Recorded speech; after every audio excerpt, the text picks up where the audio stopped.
বাংলাদেশের নির্যাতিত নিপীড়িত সংগঠন মানুষের সংগঠন বাংলাদেশ শ্রমিক কল্যাণ ফেডারেশন দাউদকান্দি উপজেলা কর্তৃক আয়োজিত আজকের এই দ্বিবার্ষিক সম্মেলনে সম্মানিত প্রধান অতিথি বাংলাদেশ শ্রমিক কল্যাণ ফেডারেশন কেন্দ্রীয় কার্যকরী পরিষদের অন্যতম সদস্য বাংলাদেশ জামাত ইসলামী কুমিল্লা উত্তর জেলা সম্মানিত কর্মপরিষদ সদস্য বিশিষ্ট শিক্ষাবিদ বাংলাদেশ শ্রমিক কল্যাণ ফেডারেশন কুমিল্লা উত্তর জেলা সংগ্রামী সভাপতি বিশিষ্ট শ্রমিক নেতা জননেতা জনাব অধ্যাপক গিয়াসউদ্দিন, আজকের অনুষ্ঠানে বাংলাদেশ জামাত ইসলামী দাউদকান্দি উপজেলা সংগ্রামী আমির সাবেক ছাত্রনেতা বাংলাদেশ শ্রমিক কল্যাণ ফেডারেশন দাউদকান্দি উপজেলা সম্মানিত প্রধান উপদেষ্টা জনাব মনিরুজ্জামান বাহালুল, বাংলাদেশ জামাত ইসলামী দাউদকান্দি সম্মানিত সভাপতি জনাব জামাল হোসেন, বাংলাদেশ শ্রমিক কল্যাণ ফেডারেশন দাউদকান্দি উপজেলা সাবেক সভাপতি দাউদকান্দি পৌরসভা সাবেক সভাপতি জনাব রেজাউল হক সরকার, প্রিয় সাংবাদিক বন্ধুগণ, আমার সামনে উপবিষ্ট শ্রমিক ভাইয়েরা, আসসালামু আলাইকুম রহমতুল্লাহি ওয়া বারাকাতুহু। আল্লাহর শুকরিয়া আদায় করছি যে আল্লাহ রাব্বুল আলামিন বাংলাদেশ শ্রমিক কল্যাণ ফেডারেশন দাউদকান্দি উপজেলার জন্য 2025 এবং 2026 এই দুই সেশনের জন্য দাউদকান্দি উপজেলা একটি কার্যকরী কমিটি আমরা আজকে ঘোষণা করতে পেরেছি। এই জন্য আল্লাহর শুকরিয়া আদায় করি, আলহামদুলিল্লাহ। আপনাদেরকে ধন্যবাদ জানাই যে আপনারা অনেক কষ্ট করে বিভিন্ন জায়গা থেকে এসে এই শ্রমিক কল্যাণ ফেডারেশনের আজকের এই দ্বিবার্ষিক সম্মেলনকে আপনারা সার্থক করে গড়ে তুলেছেন। এই জন্য বাংলাদেশ শ্রমিক কল্যাণের পক্ষ থেকে আপনাদেরকে জানাই ধন্যবাদ। প্রিয় উপস্থিতি, আজকের আমাদের যে মূল কাজ সেটা হলো 2025 এবং 2026 এই 2 বছরের জন্য দাউদকান্দি উপজেলা একটি শ্রমিক কল্যাণ ফেডারেশনের কার্যকরী কমিটি গঠন করা। আমরা এটা করতে পেরেছি। বাংলাদেশ শ্রমিক কল্যাণ ফেডারেশন সারা বাংলাদেশে প্রত্যেকটি উপজেলায়, প্রত্যেকটি গ্রামে, প্রত্যেকটি ওয়ার্ডে কাজ করে যাচ্ছে শ্রমিক অঙ্গনে। শ্রমিকদেরকে আল্লাহর দ্বীন শিখায়, শ্রমিকদেরকে আল্লাহর দ্বীন শিখানোর মাধ্যমে তাদেরকে আল্লাহর গোলাম হিসেবে গড়ে তুলতে চায়। বাংলাদেশে 100 মানুষের মধ্যে 72% হল শ্রমিক। এই শ্রমিকরা আজকে তারা রিক্সা চালায়, বাস চালায়, ট্রাক চালায়, ভ্যান গাড়ি চালায়, মাটি কাটে, কৃষি কাজ করে, গার্মেন্টসে চাকরি করে, বিভিন্ন ফ্যাক্টরি ইন্ডাস্ট্রিতে তারা শ্রম দেয়। এই 72% শ্রমিক বাংলাদেশের উন্নয়নের জন্য তাদের ঘাম, তাদের রক্ত, তাদের চিন্তা, তাদের চেতনা লেগে আছে। শ্রমিকদেরকে ছাড়া এই দেশে কোনো কিছুই করা সম্ভব নয়। আজকের এই যে বিশাল কর্মী সম্মেলন, দ্বিবার্ষিক সম্মেলন, এই সম্মেলন বাস্তবায়ন করতেও শ্রমিকদেরকে ছাড়া পারা যায় নাই।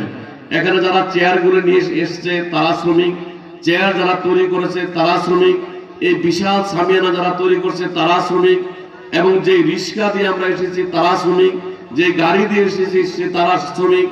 অর্থাৎ শ্রমিক ছাড়া এ দেশের কোনো কাজ সম্ভব নয়। শুধু দেশ নয়, সারা পৃথিবী অচলে শ্রমিকদের হাত ছাড়া, শ্রমিকদের হাত ছাড়া কোনো উন্নয়নই সম্ভব নয়।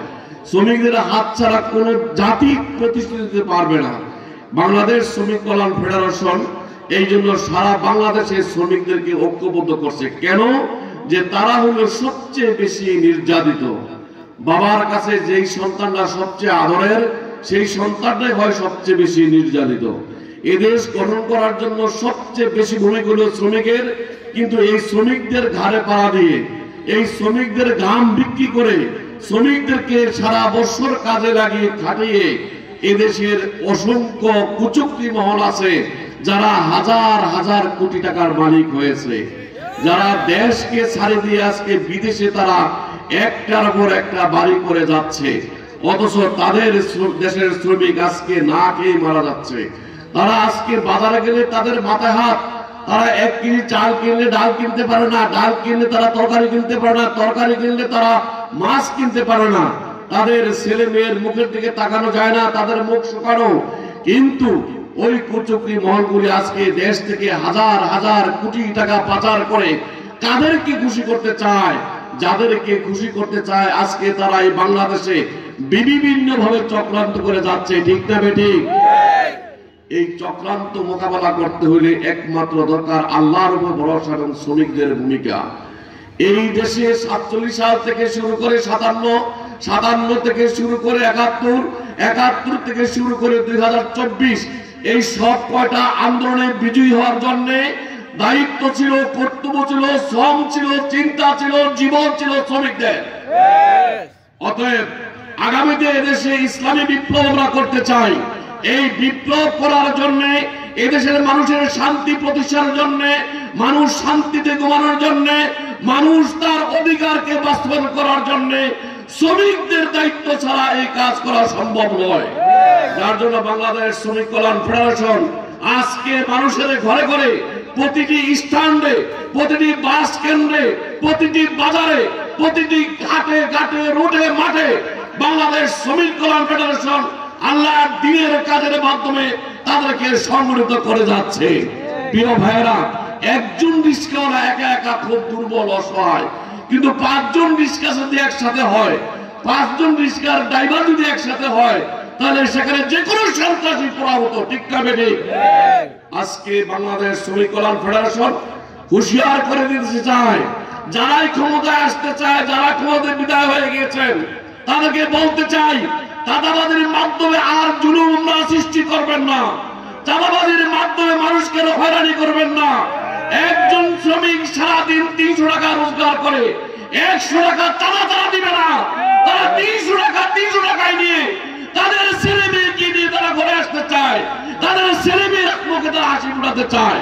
অতএব আপনারা যে চিন্তা নিয়ে ঘুম নষ্ট করতেছেন, যে স্বপ্ন দেখছেন, চাঁদা থেকে আপনারা সরে যান, জুলুম থেকে সরে যান, অন্যায় ছেড়ে দেন, অপরাধ ছেড়ে দেন, এগুলি 2 পয়সা ছেড়ে দিয়ে আপনারা আল্লাহর গোলাম হয়ে যান।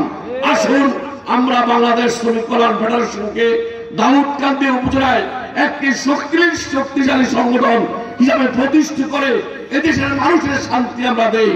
সকলের তৌফিক কামনা করে, সাহায্য কামনা করে, আন্তরিকতা কামনা করে, আজকের এই সম্মেলনকে সফলতা কামনা করে বাংলাদেশ শ্রমিক কল্যাণ ফেডারেশন কুমিল্লা উত্তর জেলার পক্ষ থেকে সকলকে ধন্যবাদ জানিয়ে আমার বক্তব্য এখানে শেষ করছি। আসসালামু আলাইকুম ওয়া রাহমাতুল্লাহ। আলহামদুলিল্লাহ, প্রিয় নেতা জনাব মাওলানা মোশাররফ ভাইকে আমরা আজকে প্রোগ্রামের এই সমাবেশ থেকে ধন্যবাদ এবং অভিনন্দন জানাচ্ছি। সম্মানিত উপস্থিতি,